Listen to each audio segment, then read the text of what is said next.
Item hashtag SCP-182. Object Class, Euclid. Special Containment Procedures. SCP-182 is to be kept in a small environmentally sealed structure on an otherwise uninhabited island situated 10 kilometers off the coast of Greenland. A team of 5 guards are to be assigned to guard the subject at all times. Guards are to be examined for psychological damage once per month. Guards who show any signs of damage are to be recalled from their post and are required to undertake a full course of psychiatric therapy prior to returning to duty. No single individual is to spend more than 6 months at a stretch on 182 guard duty, and are required to spend a minimum of 3 months on a different assignment before returning. Personnel are entitled to refuse this assignment if they have already spent a total of 8 months or more on the island. SCP-182 has requested to be kept under heavy sedation for 20 hours per day. Following Incident 182-7, this privilege has been revoked.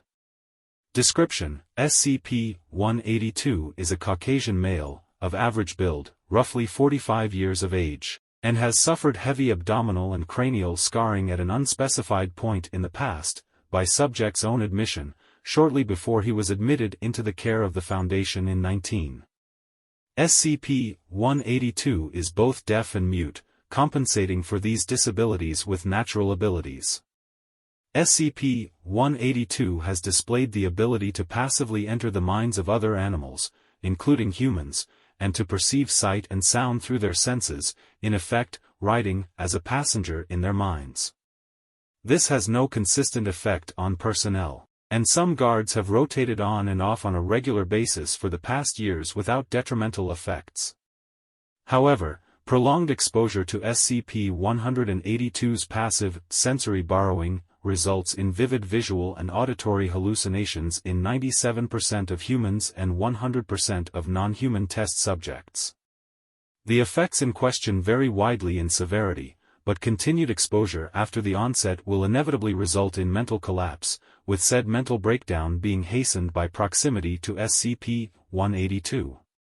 SCP-182 has displayed the ability to consciously force hallucinations upon his guards when under duress, and as such it is advisable that subjects known to agitate SCP-182 be avoided, including mention of SCP-076-2, SCP-682, and SCP-182's own past prior to acquisition by the Foundation.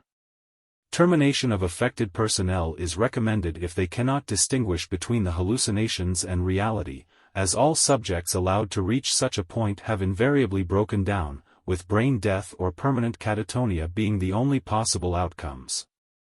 SCP-182 cannot control this ability with any appreciable degree of skill, and automatically sees and hears the perceptions of any living animals within 10 meters. Subject can focus on specific directions outside of that range, but cannot ride the senses of beings further away from it than 30 meters. SCP-182 additionally manifests the ability to project its thoughts into the mind of any individual who senses it rides. This mental speech is the only known source of information about the subject, and has been described by guards as akin to being spoken to by a small human between their ears. SCP-182 exhibits no mimetic or telepathic hazards stemming from this speech, though subjects report that his voice is always a component in their hallucinations. Addendum 182-1, SCP-182 claims that the incident that resulted in the loss of its speech and hearing also manifested its telepathic talents. It is not presently clear whether this was a deliberate goal of the torture subject was subjected to or whether the apparently life-or-death situation caused previously suppressed powers to manifest. Questioning in this vein is to be discouraged, as SCP-182 has become agitated in the past and has successfully attempted to accelerate the rate of mental breakdown in his handlers, resulting in casualties during the first questioning. Addendum 182-2. It has been suggested that SCP-182 be used as a translator with other SCPs who appear capable of thought, but not of communication. Given the side effects of proximity to SCP-182, this request has been denied. Incident Report 182-7. Audio report recovered from guard house, voice identified as agent, recorded //19. Yeah. So, we got the letter this morning from O5 saying the sedation was approved. Doctor went out to tell 182, guy seemed pretty happy, clap pin his hands and everything. Like a little kid. Shot him up, he was out like a light. Slept a few hours, then doctor went in to check on him, make sure he was still breathing. Don't want a casualty, yeah. Anyway, I'm in the other house, we'd got up a good game of 21, when I hear Doc screamin' his lungs out. Something about spiders, or, wah. Following this, the tape records 7 gunshots. Audio analysis indicates they were fired at a point above and to the left of the microphone. God damn it. We thought Doc had finally cracked, he'd been seeing little things out of the corner of his eye for a few days, we figured 182 had got to him. We drew straws to see who'd have to go get his body. Agent J drew the short straw. Guy was fresh out here, just been assigned last week. Damn it, I should have gone instead. JS scream started a few minutes later. Everyone got up at this point, we started walking out there, snow everywhere. Should have transferred out of here before, ac. Another 8 gunshots are heard, followed by repeated clicking. Subsequent sounds determined to be the replacement of an empty magazine. Ugh. These things. We got to the house where 182 was, he was lying on the bed, looked dead to the world. 30, maybe 35 feet away Jay and Doc were sitting on the floor, drooling. Well, Doc was. Jay was dead. Blood oozing out of his mouth, looked like he bit his own tongue off. All 3 of us knew what had happened. I started to see things. I ran. I don't know about the other guys. I'm holed up in the building, gonna wait for the boat to arrive. Hope I can hold off long enough.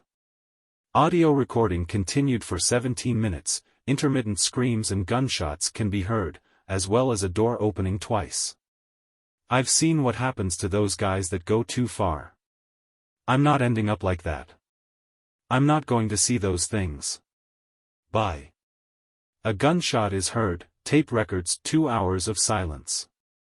The bodies of agents and were found inside the door, shot by agent. Agent was found next to the recorder, a bullet lodged in his skull. Final incident report. Subsequent questioning of SCP-182 by replacement personnel revealed that subject suffered from horrible, unworldly nightmares while sedated. Subject displayed elevated levels of stress during interview, and it is theorized that the nightmares experienced by SCP-182 caused enough emotional distress that subject unconsciously created a radius of heightened hallucinatory territory. Subject is henceforth to be denied all sleeping aids.